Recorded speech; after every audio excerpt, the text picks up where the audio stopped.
hand stole the queen from her bed and bound her in her bones. The seas be ours, and by the powers where we will we roam.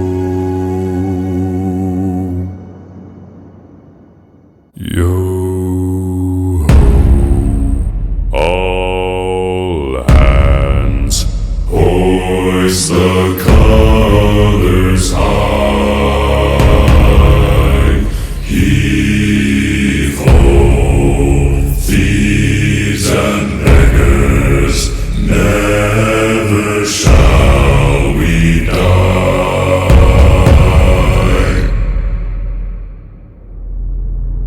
Now some have died and some are alive, and others sail on the sea with the keys to the cage and the devil to pay.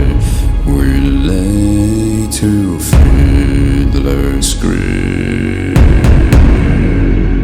Yo-ho, all hands, hoist the colors high. Heave-ho, thieves and beggars, never shall we die. Yo-ho, all together, hoist the colors high. Heave-ho, thieves and beggars, never shall we die.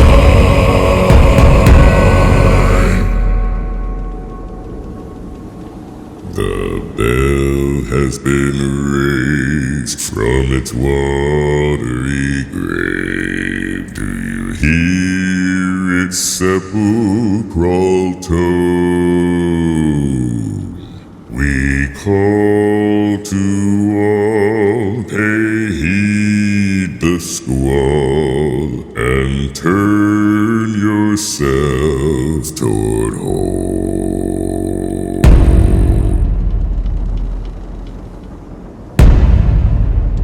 Yo-ho, all hands, hoist the colors high. Heave-ho, thieves and beggars, never shall we die. Yo-ho, all together, hoist the colors high.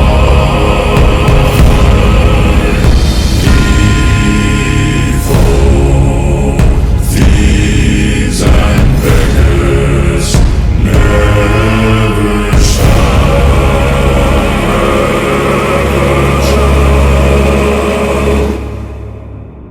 we die.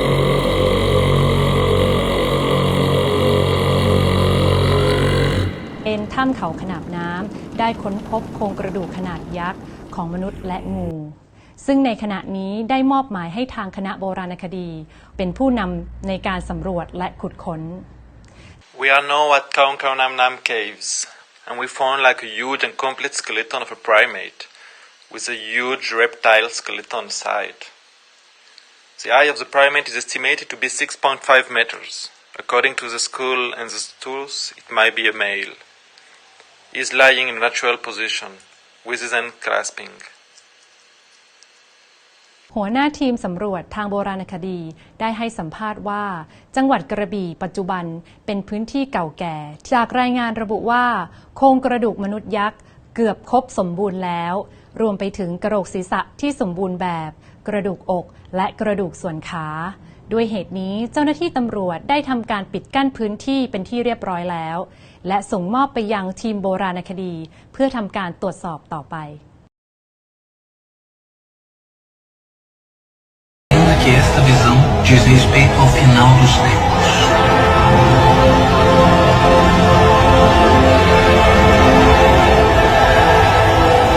Final dos tempos.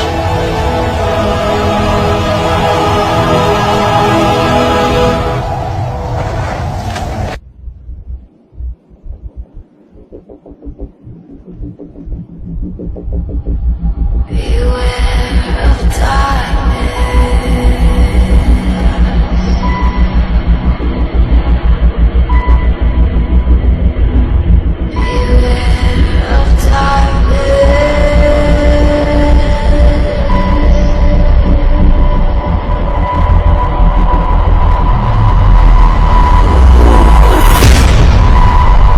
Watch out now, take care, beware the thoughts that linger, winding up inside your head. The hopelessness around you, around you.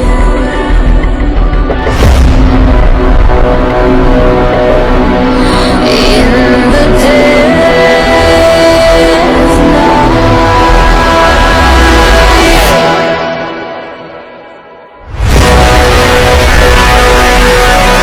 Beware.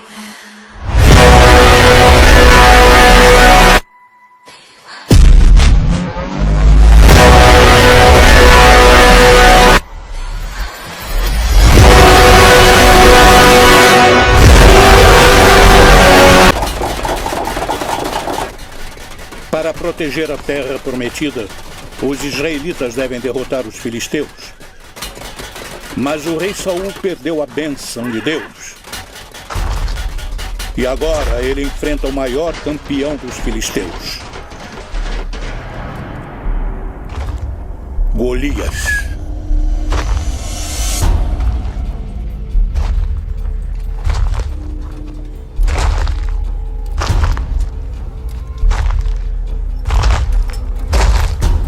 Algum de vocês lutará comigo?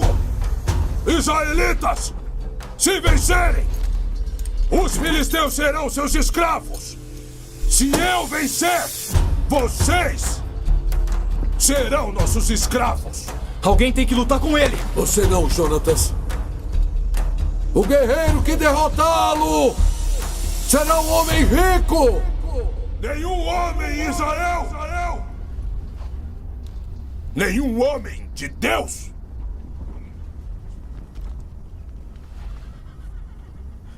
Eu luto.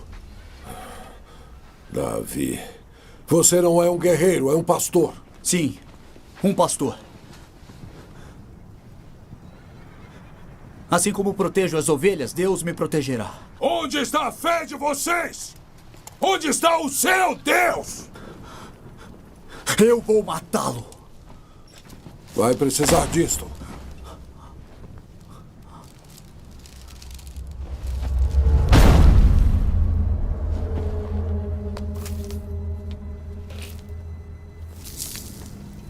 Não preciso me proteger.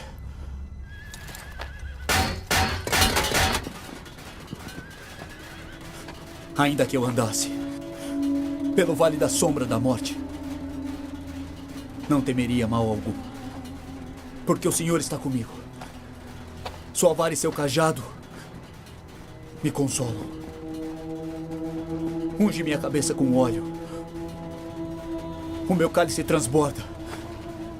Certamente que a bondade e a misericórdia me seguirão todos os dias de minha vida.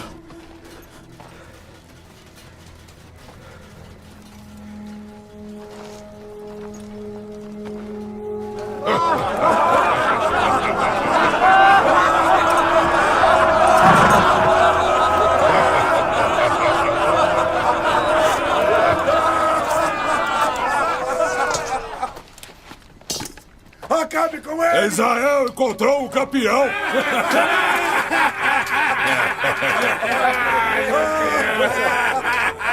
Vamos lá! Não desperdice o meu tempo, garoto! É muito jovem para morrer! Eu luto com você!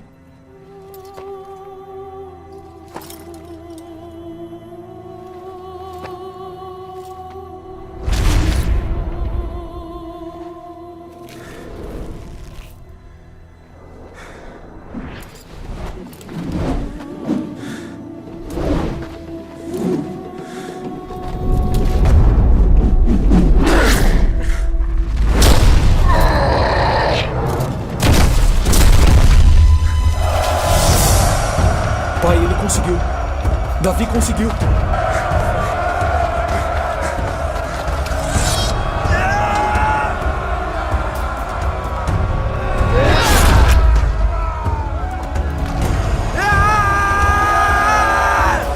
Vamos transformá-los em escravos!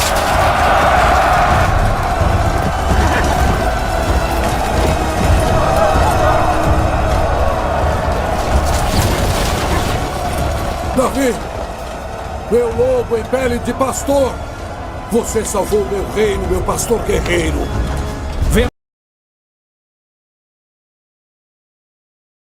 Em um dia nublado de inverno, um grupo de americanos de repente se deparou com algo bastante incomum.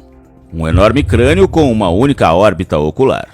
Os cientistas estimaram que a criatura pesava cerca de 300 quilos e tinha mais de 2,5 metros de altura. Estudos mostraram que a idade dos ossos era de aproximadamente 10 mil anos. Os cientistas conseguiram recriar a aparência da criatura a partir do esqueleto. Eles ficaram realmente surpresos quando perceberam que a aparência da criatura se encaixava completamente na descrição do mítico Ciclope.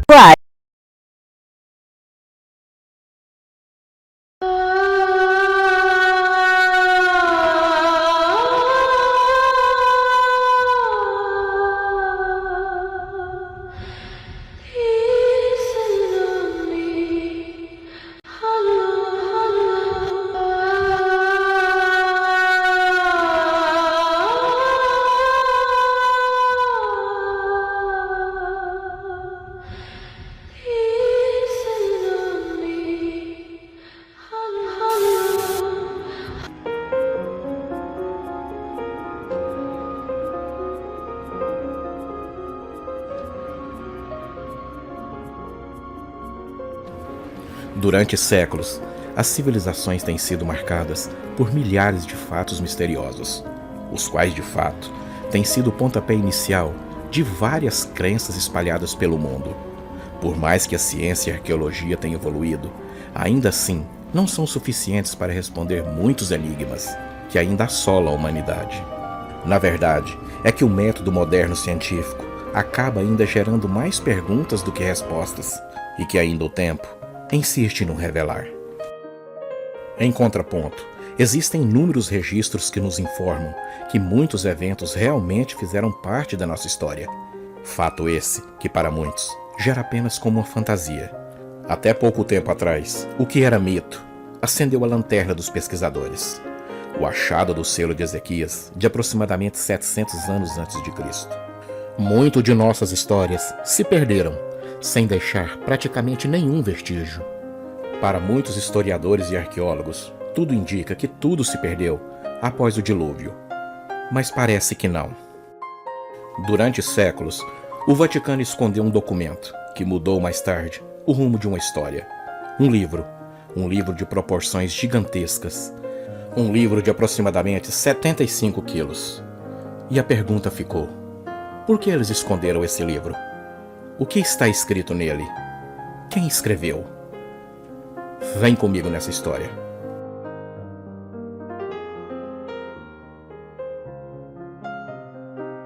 O Livro dos Gigantes é um manuscrito autêntico que confirma a existência desses seres enormes, conforme citados em Gênesis 6 e no livro apócrifo de Enoque.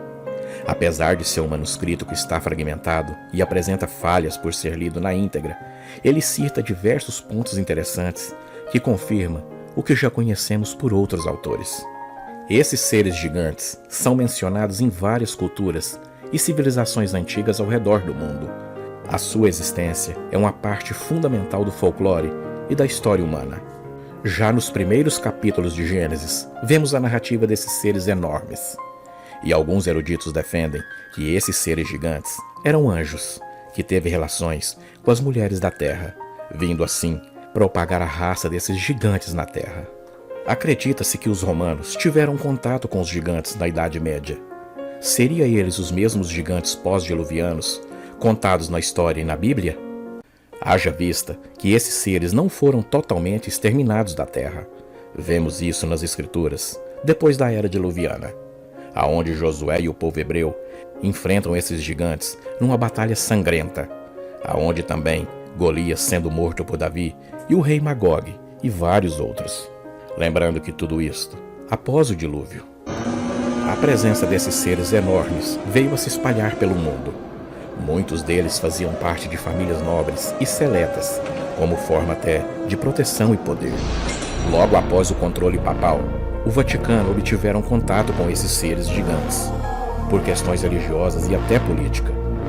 Esse mistério pode estar no famoso Codex Sigilas, também conhecido como o Livro do Diabo, um livro misteriosamente enorme, gigantesco. Guardado debaixo de 7 chaves, ninguém poderia ler esse livro, exceto um grupo seleto de monges. E pelo seu enorme tamanho, o livro foi considerado uma das 8ª maravilhas do mundo. 624 páginas e 75 quilos. Folhando já nas primeiras páginas, consta que os monges beneditinos de Polagizé, exterminados no século XV, teriam sido os donos desse enorme livro. Mas a pergunta é: quem o fez? Que livro é esse? Por que esse tamanho? Por muito tempo, a cúpula papal do Vaticano tiveram contato com esses seres gigantes. O imperador Maximinus Thrax era um gigante. Ele entrou no exército romano em 190 d.C.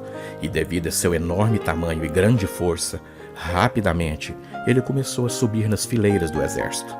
Embora não esteja claro exatamente quão grande era Maximinus, algumas fontes históricas afirmam que provavelmente ele tinha entre 3 e 4 metros. Thrax foi altamente divulgado como imponente sobre os seus contemporâneos, tanto em altura quanto em perímetro muscular. Retratado com uma extraordinária sobrancelha, nariz e mandíbula, e como a maioria dos relatos concordam que ele era de aparência assustadora e de um tamanho colossal, muitos teorizam que ele pode ter sofrido de acromegalia ou gigantismo. A presença desses seres gigantes é confirmada nas Escrituras e em outros livros também. No entanto, por razões misteriosas, alguns eruditos tradicionais acham muito difícil de acreditar que tais seres realmente existiram. De acordo com o Codex Rios, do Vaticano, um códice que é de tradução italiana de um antigo manuscrito escrito durante a conquista espanhola, revela que esses seres gigantes vieram da Mesoamérica. De acordo com as representações do códice, guerreiros astecas lutaram contra esses seres gigantes, e curiosamente nesse manuscrito, ao lado da imagem do gigante, podemos ver o seu nome, Quinametzin, que na tradução significa os antigos. Curiosamente é dito que os gigantes Quinametzin construíram a antiga cidadela de Teotihuacan, lugar onde os homens se tornam deuses, e a grande pirâmide de Cholula. 10 Quinametzin são mencionados na antiga mitologia asteca. Segundo a história, quando os conquistadores espanhóis chegaram à América, eles viram esses gigantes. Os gigantes vieram entre os astecas e um de seus heróis, Tlacatzin, ajudou a combater os espanhóis durante uma tentativa de aquisição hostil da cidade antiga de Tenochtitlan. E esses enormes gigantes conseguiram defender a cidade, atirando enormes pedras contra os conquistadores. E suas coragens e forças podem ser vistas no Códice Florentino. Como podemos perceber, os gigantes são amplamente mencionados nos tempos antigos, sendo algum desses seres gigantes considerados como divinos, algum deles como Tlacatzin, que viveram entre os humanos em um passado muito distante, confirmando assim a veracidade das Escrituras. E haviam naqueles dias gigantes na terra, e também depois, quando os filhos de Deus entraram às filhas dos homens, e delas geraram filhos, e estes eram valentes, que houve na antiguidade, os homens de fama. Gênesis 6:4. Fray Diego Durán nos diz muito sobre a história e cultura asteca. Seus escritos oferecem alguns dos mais antigos textos sobre os antigos astecas, sua vida, religião, costume e mitologia. Durán aprendeu muito sobre a civilização asteca. Ele teve acesso a materiais muito antigos. E quando se trata de seres gigantes, Durán escreveu: não se pode negar que houve gigantes neste país. Posso afirmar isso como uma testemunha ocular, pois conheci homens de estaturas monstruosas aqui. O manuscrito ficou por quase 3 séculos na Biblioteca Nacional de Madrid. O primeiro dos 3 volumes do que foi publicado pela primeira vez, em 1867, tinha o título A História da Nova Espanha. É a questão das questões quanto às origens da vida. E é claro, o que veio primeiro, a galinha ou o ovo? Agora, quantos de vocês responderiam que o ovo veio primeiro? Levantem a mão. Sr. Blair, por que o ovo? Porque sem ovo não haveria galinha. Boa resposta. Agora, quantos de vocês diriam que a galinha veio antes? Levantem a mão. Certo, senhorita Whittaker. Por que a galinha? Porque sem a galinha não teria ovo. Bom, novamente, se você está com o Sr. Blair e acha que o ovo veio primeiro, erga a mão. Agora, se você acha que foi a galinha... Bom, e a resposta certa é... rufem os tambores. O ovo. O ovo veio primeiro. Pesquisas científicas de registros fósseis e da diversidade e semelhança dos organismos vivos convenceu a maioria das mentes científicas de que formas de vida complexas evoluíram de formas de vida mais simples. Todas as escolas públicas ensinam a evolução como resposta para a origem da vida. Até as escolas cristãs estão se voltando para a teoria da evolução como parte do processo de criação. Tá brincando? Está um campo de batalha esse ataque ao Gênesis. É claro que vai concordar com o ponto de vista de Freud sobre Deus, já que a evolução não deixa espaço para um criador sobrenatural. E já que não existe Deus, então não há regras. E ninguém a quem devemos prestar contas. Mas o homem não criou Deus. Freud errou nisso. Aliás, eu diria que foi exatamente o oposto. Creio que se o homem pudesse escolher, ele preferiria que Deus não existisse e eliminaria Deus. Você sabe que os registros fósseis não mostram o desenvolvimento contínuo de um tipo de criatura para outra e que ninguém jamais viu um tipo de planta ou animal se transformar em outro tipo. Cães se tornam outros tipos de cães, mas são sempre cães.